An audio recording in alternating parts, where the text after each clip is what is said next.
हाँ तो दोस्तों, हमारा चैनल बिहार जीनियस क्लासेस में आपका स्वागत है।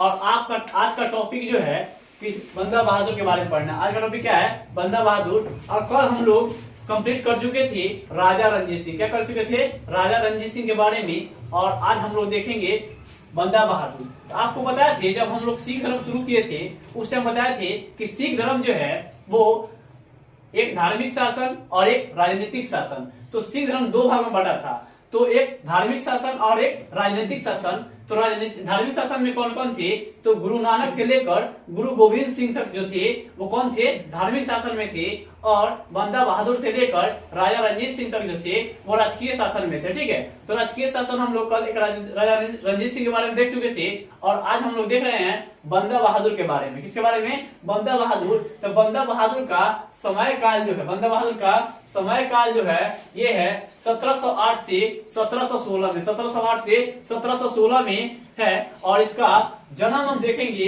तो बंदा बहादुर का जन्म जो है, बंदा बहादुर का जन्म जो है कब हुआ? तो बंदा बहादुर का जन्म 1670 में हुआ। 1670 याद रखिएगा। पूछेगा कि बंदा बहादुर का जन्म कब हुआ? 1670 में पुंछ जिले में, जिले की रजौली गांव में, पुंछ जिले की रजौली गांव में इनकी जन्म हुआ। और इनके पिता का नाम क्या था? तो रामदेव भारद्वाज। रामदेव भारद्वाज इनके कौन क्या थे? तो इनके पिता थे कौन?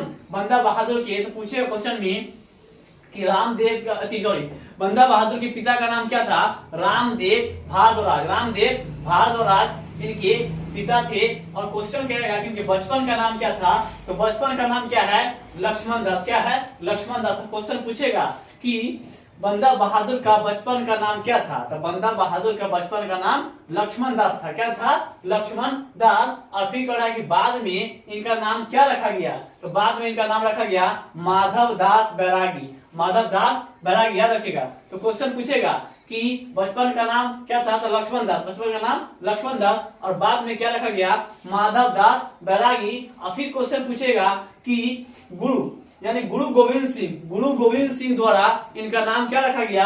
तो गुरु गोविंद सिंह द्वारा इनका नाम जो रखा गया गुरु बख्श रखा गया। क्या बड़ा रखा गया? गुरु बख्श। तो याद रखिएगा। तो क्वेश्चन पूछेगा कि बताइए बंदा बहादुर, बंदा बहादुर को गुरु गोविंद सिंह ने क्या नाम दिया था? तो गुरु बख्श। क्या दिए थे? गुरु बख्श दिए थे। और क्वेश्चन यहां से पूछेगा कि सिखों के, तो हम बता थे आपको कि ये राजनीतिक शासन स्टार्ट होता है यहीं से।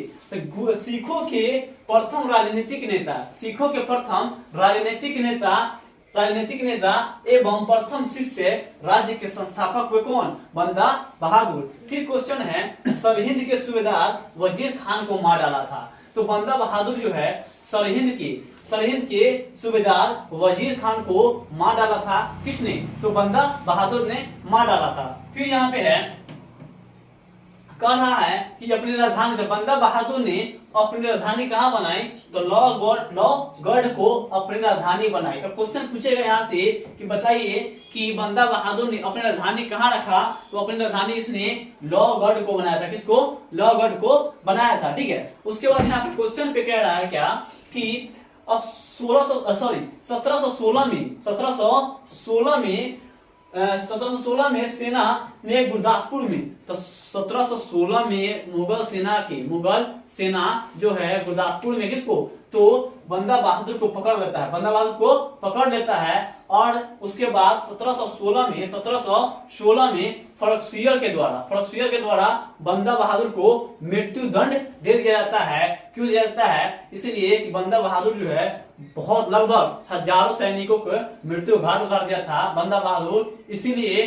फर्रुखसियर जो है गुस्सा में फर्रुखसियर जो है बंदा बहादुर क्या किया था? तो इनकी मृत्यु दंड दे दिया था। इनको मृत्यु दंड दिया था। किसको?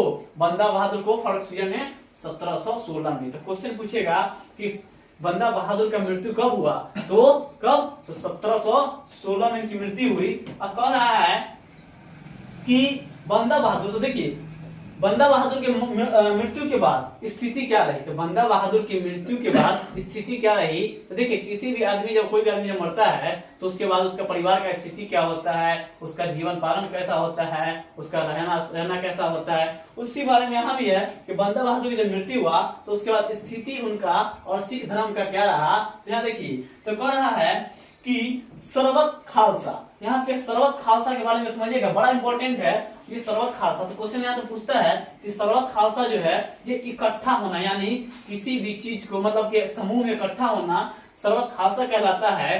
तथा गुरु मतना जो है ये निर्णय लेते थे। तो देखो ये जो सरबत खालसा जो होता था ना, ये इकट्ठा होता था उसको सरबत खालसा, और जो निर्णय लेता था उसको गुरु मतना कहा जाता था, का प्रचलन हुआ था।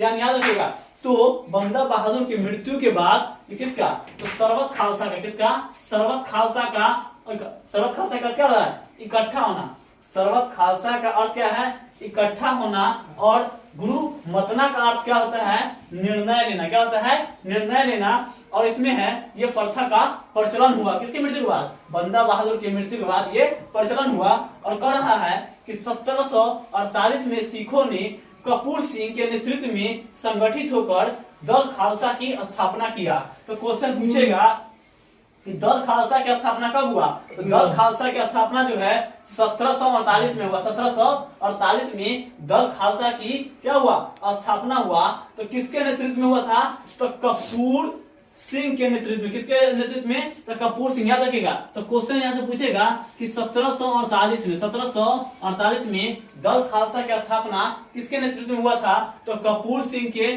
नेतृत्व में हुआ था। और क्वेश्चन पूछेगा फिर जाकर कि राखी प्रथा क्या है, तो राखी प्रथा जो है 1753 में दल खालसा ने राखी प्रथा का प्रचलन किया था। याद रखिएगा। अभी जैसे यहाँ पे दल खालसा जो बना है कपूर सिंह के द्वारा, उससे यहाँ पे क्या है कि अब पूछेगा कि राखी प्रथा किसने बनाया। राखी प्रथा जो बनाया था ये दल खालसा ने बनाया था। किसने किया था, दल खालसा ने। यही कह रहा है कि राखी प्रथा जो है 1700 कितना में, 1753 में, कितना में, 1753 में दल खालसा ने राखी प्रथा का प्रचलन किया, जिसके अंतर्गत प्रत्येक गांव से वहां की उपज 1/5 भाग मिलता था, बदले में सुरक्षा दी जाती थी। तो क्वेश्चन समझिएगा ये क्या कह रहा है कि राखी प्रथा जो था ना, राखी प्रथा वो दल खालसा, कौन खालसा, दल खालसा का प्रचलन किया गया है। ठीक है। तो पूछेगा कि राखी प्रथा किसने बनाया, तो दल खालसा ने राखी प्रथा का प्रचलन किया। तो राखी प्रथा था क्या, तो गांव से जो उपज थी, गांव का उपज कितना था, 1/5 जो है गांव देता था उसको, और उसके बदले में गांव को सुरक्षा प्रदान किया जाता था, गांव को सुरक्षा प्रदान किया जाता था। अब फिर कह रहा है कि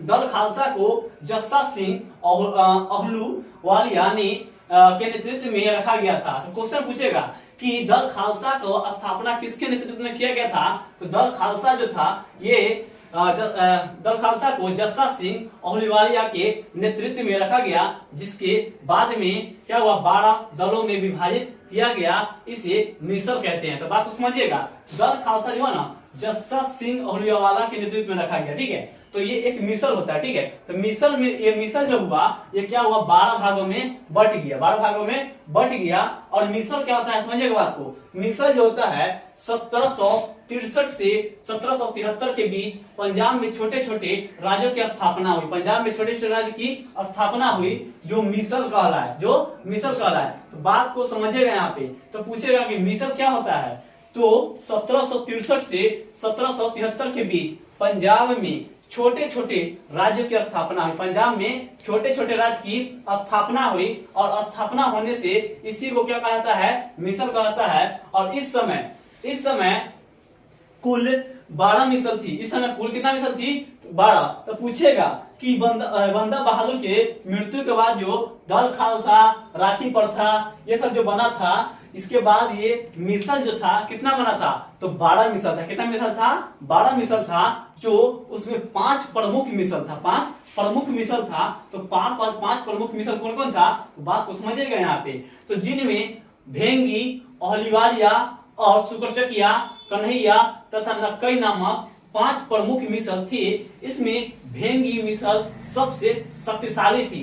तो क्वेश्चन यहाँ से पूछेगा कि बताइए 12 मिसल में सबसे शक्तिशाली मिसल कौन थी, तो भेंगी मिसल। याद रखिएगा ये क्वेश्चन VBI होगा कि ये क्वेश्चन पूछेगा आपसे कि बताइए 12 मिसल में सबसे, जब 12 मिसल नहीं देकर आपको इसमें से 4 गो दे देगा, 5 गो, और पूछेगा, ऑप्शन वहां डाल देगा कि कौन मिसल जो है सबसे शक्तिशाली था, तो भेंगी मिसल जो है सबसे शक्तिशाली मिसल था, सबसे शक्तिशाली मिसल था, सबसे शक्तिशाली मिसल था, सबसे शक्तिशाली मिसल था। ठीक है, याद रखिएगा। बस इसमें जो है कि राखी प्रथा समझ गए कि 1793 में हुआ। और याद रखिएगा 1753 में दल खालसा ने राखी प्रथा का प्रचलन किया, जिसके अंतर्गत क्या हुआ कि गांव से उपज हुआ था 1/5 और बाद में क्या जाता था, सुरक्षा। देखिए दोस्तों, आपके लिए बहुत ज्यादा मेहनत किया जा रहा है, आपके लिए बहुत ज्यादा मेहनत किया जा रहा है, इसीलिए आपको भी हमारे लिए जरूर कुछ करना होगा, और ज्यादा कुछ करना नहीं है आपको,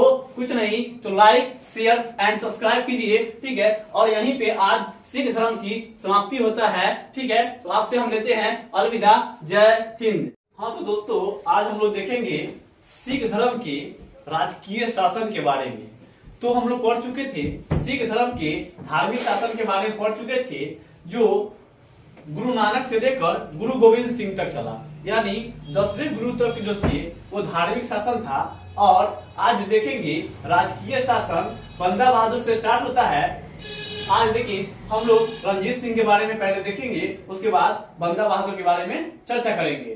तो आइए हम लोग देखते हैं रणजीत सिंह के बारे में। ठीक है, तो और मेरे चैनल का नाम बिहार जीनियस क्लासेस पे आपका स्वागत है, और हम लोग सिख धर्म की ओर बढ़ते हैं। तो देखिए रणजीत सिंह के बारे में हम लोग चर्चा करेंगे। तो अब इसमें क्या है कि रणजीत सिंह के बारे में है कि इनका जन्म, तो रणजीत सिंह का जन्म जो है 2 नवंबर 1780 को हुआ। तो रणजीत सिंह का जन्म पूछेगा कहां, तो कब हुआ, तो 2 नवंबर 1780 को रणजीत सिंह का जन्म हुआ। याद रखिएगा, बड़ा इंपॉर्टेंट है, इनका डेट ऑफ बर्थ पूछ देता है कि रणजीत सिंह का जन्म कब हुआ, तो 2 नवंबर 1780 को, 2 नवंबर 1780 को रणजीत सिंह का जन्म हुआ। और ये कहां पे हुआ था, तो रणजीत सिंह का जन्म जो है 1780 को सुकरचकिया मिसल के यहाँ था। इनके दादा चरत सिंह ने 12 मिसलों को, सुकरचकिया मिसल को प्रमुख स्थान दिला दिया। तो बात को समझिएगा क्या कह रहा है, तो ये कह रहा है कि इनका जन्म जो है 2 नवंबर 1780 को हुआ, 2 नवंबर 1780 को, और 1780 को सुकरचकिया मिसल के यहाँ हुआ था, सुकरचकिया मिसल के यहाँ हुआ था। और इनके दादा चरत सिंह कौन थे, चरत सिंह। और ये सुकरचकिया जो है ये 12 मिसल में एक मिसल था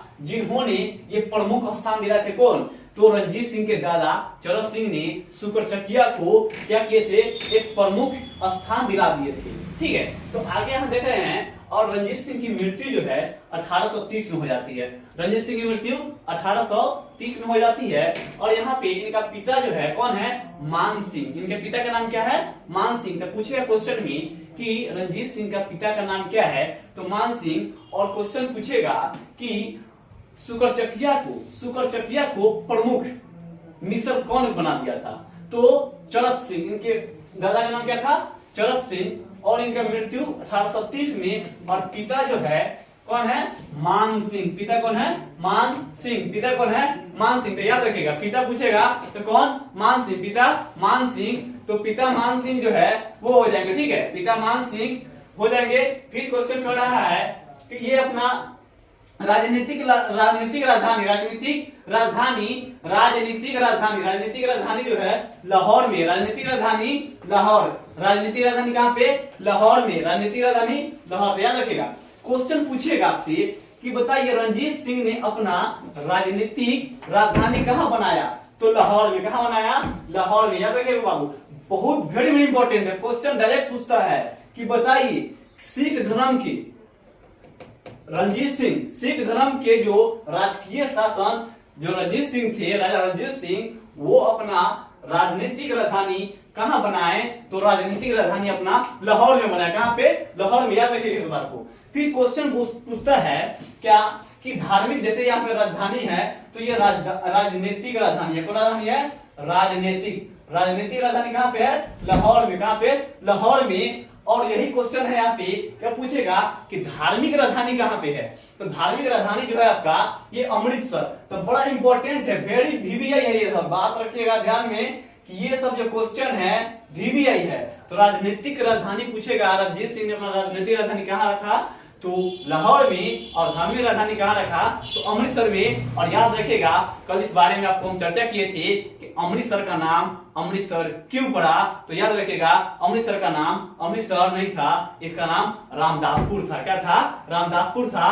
और रामदासपुर इसका क्या नाम था, पुराना नाम था, किसका नाम, अमृतसर का पुराना नाम क्या था, रामदासपुर था। ठीक है, यहाँ देखिए, तो भाई धार्मिक राजधानी पूछ रहा है कौन, अमृतसर। धार्मिक राजधानी अमृतसर और राजनीतिक राजधानी लाहौर। देखिए अब यहाँ देखिए, जमान शाह ने इन्हें राजा की उपाधि दी थी, प्रदान की थी। तो याद रखिएगा क्वेश्चन यहाँ से पूछता है कि रणजीत सिंह को राजा की उपाधि किसने दी थी, तो जमान शाह ने इन्हें राजा की उपाधि दी थी। याद रखिएगा बहुत बेबी है क्वेश्चन सब है ये सब, ये नाम याद रखिएगा। जमान शाह ने क्या किया था, राजा रणजीत सिंह को इन्हें राजा की उपाधि दी थी। और याद रखिएगा ये 3 पॉइंट जो है आपका वीवीआई है, वीवीआई। ठीक है, याद रखिएगा ये, और आपका यहाँ पे है लाहौर, ये जो है आपका वीवीआई है, याद रखिएगा। तो ये जो पॉइंट है आपका वीवीआई है।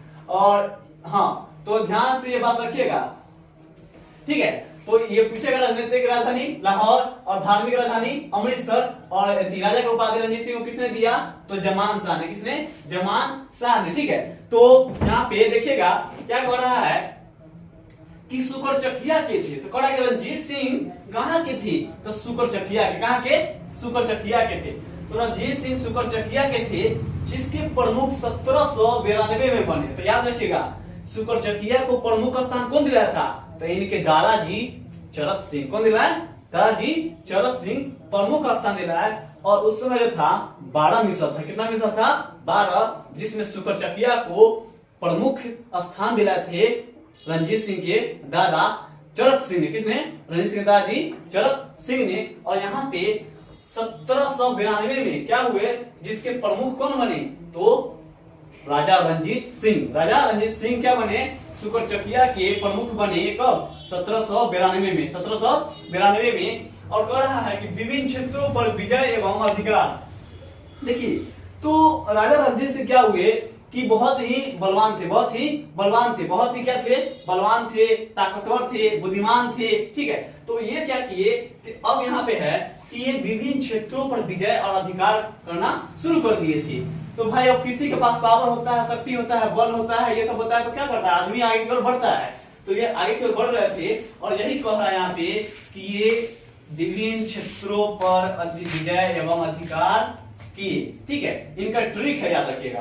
तो लाल आम का कश्मीर में लोप है, लाल आम का कश्मीर में लोप है। एकदम ध्यान से समझिएगा इसको, ट्रिक है, एकदम ऐसा ट्रिक है कि आपको कभी फंसेगा नहीं कि राजा रणजीत सिंह कौन कौन सा अधिकार किए, कौन कौन सा विजय किए। आपको ये ट्रिक के माध्यम से हम समझाने जा रहे हैं, आप समझिएगा इस बात को। तो कौन है कि लाल आम का, लाल आम का यानी लाल है क्या, आम। तो लाल आम का कश्मीर में लोप है, क्या है, लोप है। तो याद रखिएगा इसको कि लाल जो है, लाल आम का कश्मीर में लोप है, आम लाल का कश्मीर में लोप है। और यहाँ पे देखिएगा, अब इसके बारे में हम लोग चर्चा करेंगे। नीचे की ओर लिखा हुआ है, सब आपका युद्ध लिखा हुआ है, आपको समझाएंगे कहाँ कहाँ अधिकार किए, कब कब अधिकार किए हैं, उस सब के बारे में हम चर्चा करेंगे। तो इसको, इसके बारे में हम पूरे विस्तार से देखेंगे, इस बात को याद रखिएगा। लेकिन क्वेश्चन देखिए, सुकरचकिया को भूलिएगा नहीं। सुकरचकिया जो है, सुकरचकिया जो है, इस चीज को याद रखिएगा कि जब भी सुकरचकिया के बारे में चर्चा है, जब भी सुकरचकिया के बारे में चर्चा है, तो उनके दादाजी चरत सिंह जो है प्रमुख थे उस समय, सुकरचकिया को दिलाए। और ये 1792 में जो है राजा रणजीत सिंह प्रमुख बने, किसका, सुकरचकिया मिसल के। तो क्वेश्चन आएगा कि राजा रणजीत सिंह ने सुकरचकिया मिसल का प्रमुख कब बने, तो 1792 में। कब बने, 1792 में। ठीक है, देखिएगा इस क्वेश्चन को, ये सब जो डिजाइन किया गया है, ये क्वेश्चन आप बहुत सारा बुक, बहुत सारे नोट्स, बहुत सारे टीचर का देखिएगा, आपको पेड कोर्स में इतना कंटेंट नहीं मिलेगा जितना इस बोर्ड के माध्यम से आपको हम देने जा रहे हैं। इसीलिए आपसे हम, जब आपके लिए हम इतना कर रहे हैं, तो आपसे हम इतना उम्मीद कर रहे हैं आप मेरे चैनल को, यानी बिहार जीनियस क्लासेस चैनल को लाइक, शेयर एंड सब्सक्राइब जरूर करें, क्योंकि बहुत ही मेहनत से आपको हम मदद कर रहे हैं तो आप भी मेरा सपोर्ट करें, ठीक है। चलिए तो आगे की ओर बढ़ते हैं। तो यहाँ पे कह रहा है कि लाल आम का कश्मीर में लोप है। ये ट्रिक है किसका? तो विभिन्न क्षेत्रों पर विजयों का अधिकार का ट्रिक है, ठीक है। यहाँ पे देखिए, अब है लाल। लाल देखिएगा, लाल से क्या है? तो लाल से लाहौर का युद्ध, लाल से लाहौर का युद्ध है ये, लाल से लाहौर का युद्ध किसका? तो कुछ क्वेश्चन पूछेगा कि बताइए कि राजा रणजीत सिंह के द्वारा लड़ा गया युद्ध कितना है? तो यहाँ पे देखिए, पहले है लाहौर का युद्ध, अमृतसर का युद्ध, कांगड़ा का युद्ध, कश्मीर का युद्ध, मुल्तान का युद्ध, लेह का युद्ध और पेशवा का युद्ध। किसका युद्ध? पेशवा का युद्ध। तो इसके बारे में देखिएगा, तो लाल से क्या बना? लाल से बना लाहौर का युद्ध। लाल से बना लाहौर का युद्ध 1799 में। तो क्वेश्चन पूछेगा कि लाहौर का युद्ध राजा रणजीत सिंह द्वारा कब लड़े गए? तो 1799 में राजा रणजीत सिंह के द्वारा युद्ध लड़ा गया। कौन युद्ध? लाहौर का युद्ध। कौन युद्ध? लाहौर का युद्ध, ठीक है। अब यहाँ पे देखिएगा, अब आता है आम। आम है तो आम खाते हैं तो बड़ा इंटरेस्टिंग लगता है, और फलों के राजा कौन है? आम है। तो फलों के राजा आम है, तो इसके बारे में आप सब समझिएगा क्या है कि अमृतसर जो है, आम है तो भाई अमृत के समान है, आम से बना अमृतसर। तो अमृतसर का युद्ध जो है 1805 में हुआ, 1805 में। और लाहौर का युद्ध कब? 1799। लाहौर का युद्ध 1799 में, और अमृतसर का युद्ध कब? 1805 में। 1805 में क्या हुआ? 1805 में। और काश है कांगड़ा का युद्ध, काश से कांगड़ा का युद्ध है 1809 में। 1809 में याद रखिएगा इस बात को कि कहां से क्या बना? कांगड़ा का युद्ध। किसके द्वारा? तो राजा रणजीत सिंह द्वारा।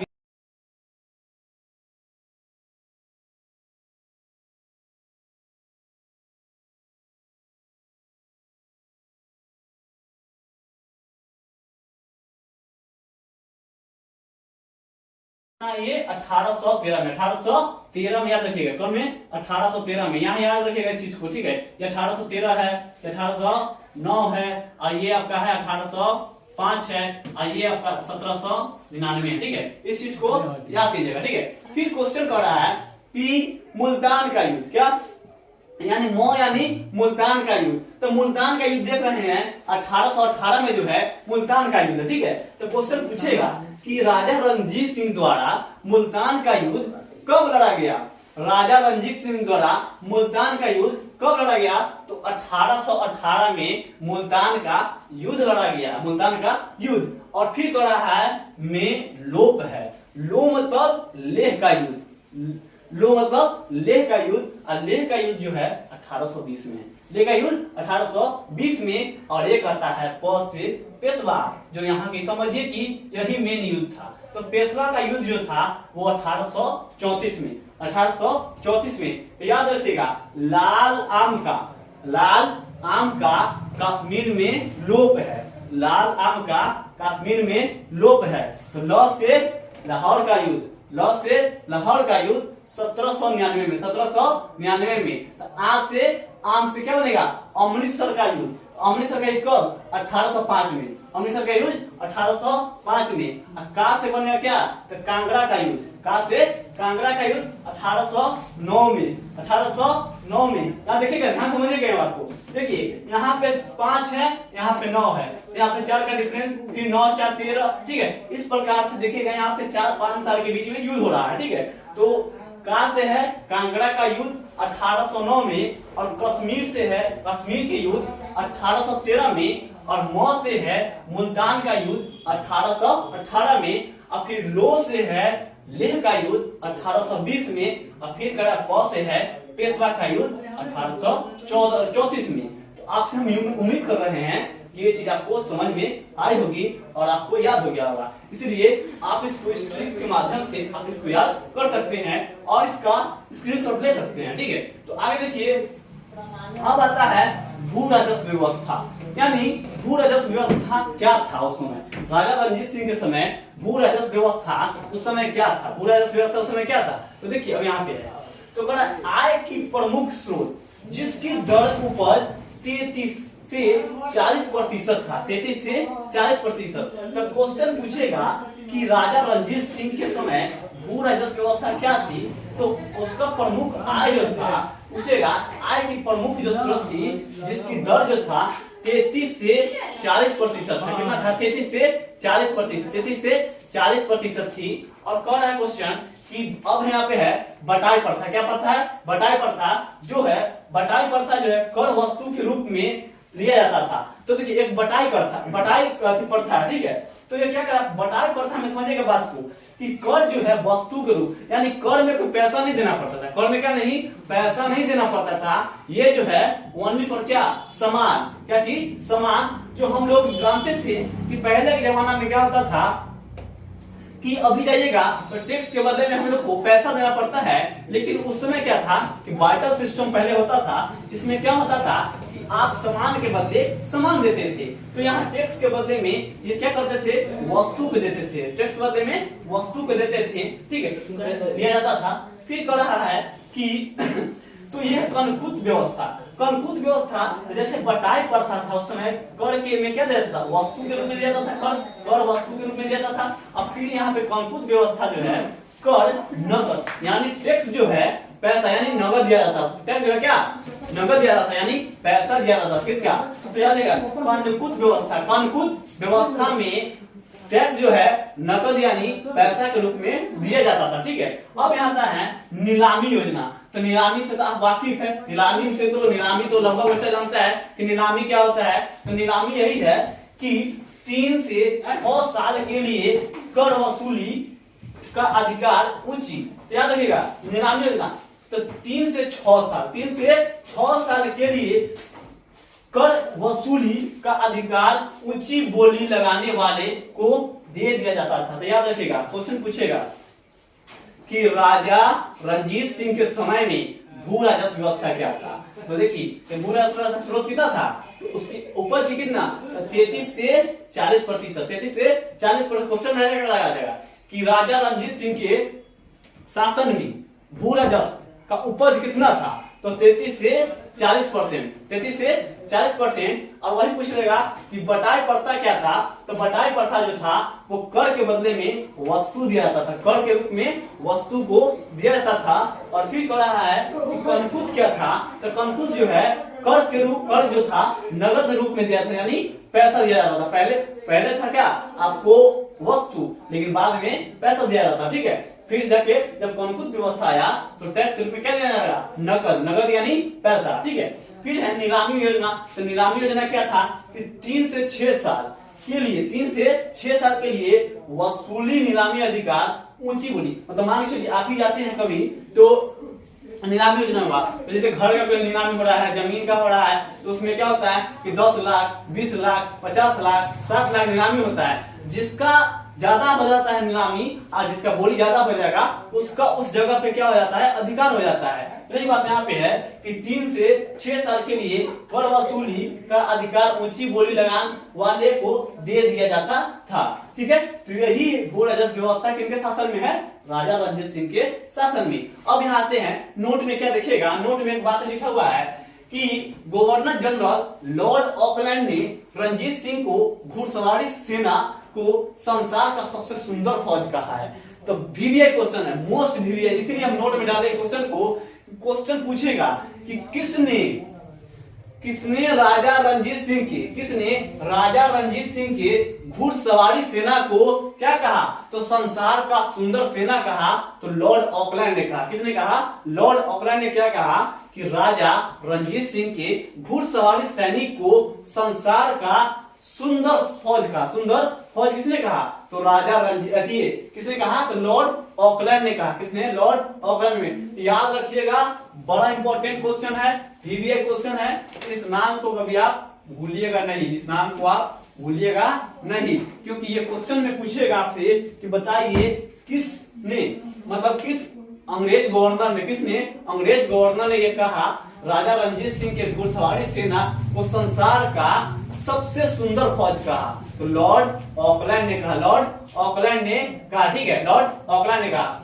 अब फिर कह रहा है कि प्रथम आंग्ल सिख युद्ध, प्रथम अंग सिख युद्ध जो है, प्रथम अंग सिख युद्ध, प्रथम अंग सिख युद्ध जो है ये जो है 1846 से 1846 से आपका कितना, सॉरी 1845 से 46, 1845 से 46 से याद रखिएगा कि आंग्ल प्रथम आंग्ल सिख युद्ध, प्रथम आंग्ल सिख युद्ध जो है 1845 से 1846 चलता है। कितना चलता है? 1845 से 1846। याद रखिएगा इस बात को, बहुत ही इंपॉर्टेंट है, डायरेक्ट डेट पूछता है कि प्रथम आंग्ल सिख युद्ध, प्रथम आंग्ल सिख युद्ध कब हुआ? तो ये प्रथम आंग्ल सिख युद्ध जो हुआ ये 1845 से 46 में, 1845 से 46 में प्रथम आंग्ल सिख युद्ध हुआ, 1845 से 46 में। फिर कह रहा है जब युद्ध होता है या तो उसमें विजय होता है या तो उसमें पराजय होता है। क्या होता है? पराजय। तो बात को समझिएगा। तो क्वेश्चन यहाँ पूछता है कि प्रथम आंग्ल सिख युद्ध कब हुआ?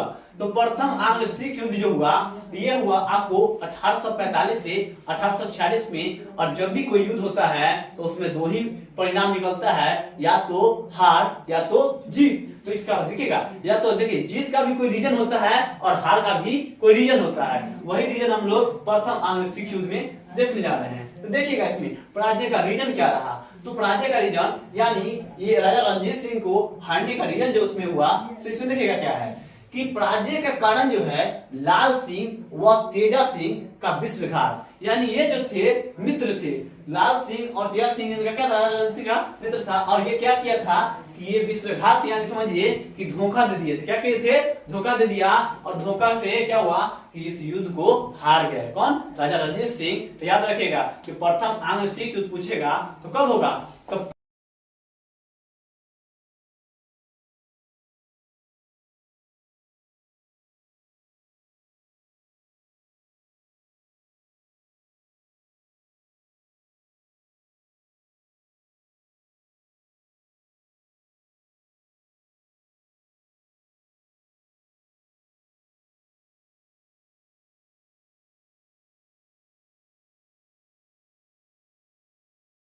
सिंह व तेजा सिंह ने, लाल सिंह व तेजा सिंह ने प्रथम आंग्ल सिख युद्ध में क्या किया? विश्वासघात किया। और अंत में देखिए क्या हुआ, अंत में लाहौर की संधि हुई। अंत में जब ये युद्ध हुआ प्रथम आंग्ल सिख युद्ध, तो ये क्या हुआ? ये क्या हुआ तो समझिएगा, ये 9 मार्च 1946 को अंत में लाहौर की संधि। तो लाहौर की संधि कब हुआ? लाहौर की संधि पूछेगा तो 9 मार्च 1946 को, 9 मार्च 1946 को लाहौर की संधि हुई। तो क्वेश्चन को याद रखिएगा कि 9 मार्च 1946 को, 9 मार्च 1946 को क्या हुआ? तो लाहौर की संधि, लाहौर की संधि हुई, लाहौर की संधि हुई। याद रखिएगा, ठीक है। तो क्वेश्चन पूछेगा कि लाहौर की संधि कब हुई? तो लाहौर की संधि 9 मार्च 1946 में हुई, 9 मार्च 1946 में हुई। अब क्वेश्चन है यहाँ पे, चलिए तो बताइए द्वितीय आंग्ल, जैसे प्रथम हुआ उस प्रकार से द्वितीय भी होगा। तो द्वितीय आंग्ल सिख युद्ध कब हुआ? तो जब जस्ट 2 साल बाद यहाँ भी खड़ा हो गया, यानी 48 से 49 में, 48 से 49, 48 से 49 में क्या हुआ? प्रथम यानी सॉरी द्वितीय आंग्ल युद्ध सिख युद्ध हुआ। द्वितीय आंग्ल सिख युद्ध जो हुआ 1848 से 49, 1848 से 49। और प्रथम कब हुआ? तो 45 से 46, 1845 से 46, 1845 से 46, 1845 से 46 में, ठीक है। अब यहाँ पे क्वेश्चन है कि अब इसमें देखिए, तो ये जो हुआ शेर सिंह एवं अंग्रेज कमांडर बग के बीच। तो क्वेश्चन पूछा जाएगा, VBI क्वेश्चन ये भी बनेगा। क्वेश्चन बनेगा क्या कि द्वितीय आंग्ल सिख युद्ध किनके बीच लड़ा गया? तो ये जो लड़ा गया आपको शेर सिंह और अंग्रेज के कमांडर बग के बीच। ये 2 नाम याद रखिएगा। ये क्वेश्चन पूछा जाता है कि द्वितीय आंग्ल सिख युद्ध कब हुआ? तो ये जो युद्ध हुआ आपको कब हुआ? तो द्वितीय आंग्ल सिख युद्ध, द्वितीय आंग्ल सिख युद्ध जो 1848 से 1849 में द्वितीय आंग्ल सिख युद्ध हुआ। और क्वेश्चन पूछेगा किसके मध्य हुआ? तो ये हुआ शेर सिंह और अंग्रेज कमांडर बग के बीच। तो याद रखिएगा द्वितीय आंग्ल सिख युद्ध किसके बीच? तो शेर सिंह और अंग्रेज कमांडर किसके बीच? बग के बीच हुआ।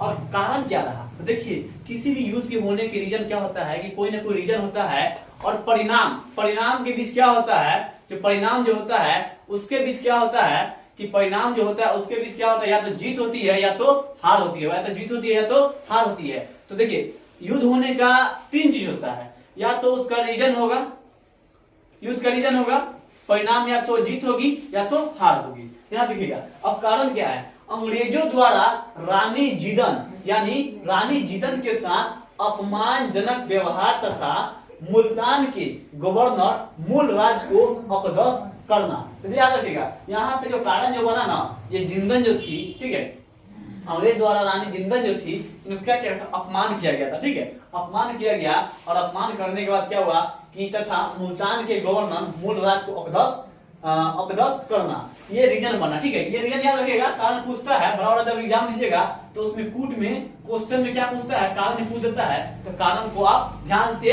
याद रखिएगा। अब यहाँ पे देखिए अब युद्ध भी है देखिए, अब याद रहेगा। अब दूसरी बात क्या है कि अमृतसर की संधि भी हुई थी, अमृतसर की संधि हुई 1809 में, अमृतसर की संधि हुआ था, जैसे अमृतसर का युद्ध हुआ था ना, जैसे यहाँ पे अभी देखिए संधि हुआ था, एक प्रकार का कहा गया आपको, एक संधि हुआ था, हाँ यहाँ पे लाहौर की संधि जो है 9 मार्च 1946 को हुआ था, ठीक है। तो 9 मार्च 1946 को लाहौर की संधि हुई थी। उसी प्रकार जो हमारा हुआ अमृतसर की संधि 1809 में हुआ था। जैसे यहाँ पे है ना अमृतसर का युद्ध 1805 में, तो ये संधि जो हुई थी 1809 में, और महाराजा रणजीत सिंह और मेटकॉफ के बीच, महाराजा रणजीत सिंह और मेटकॉफ के बीच हुआ था, ठीक है। अब यहाँ पे आते हैं प्रमुख युद्ध के बारे में देखेंगे।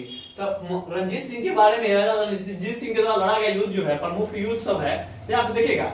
अब इसमें है रामनगर का युद्ध। रामनगर का युद्ध ये है 22 नवंबर 1848 को लड़ा गया।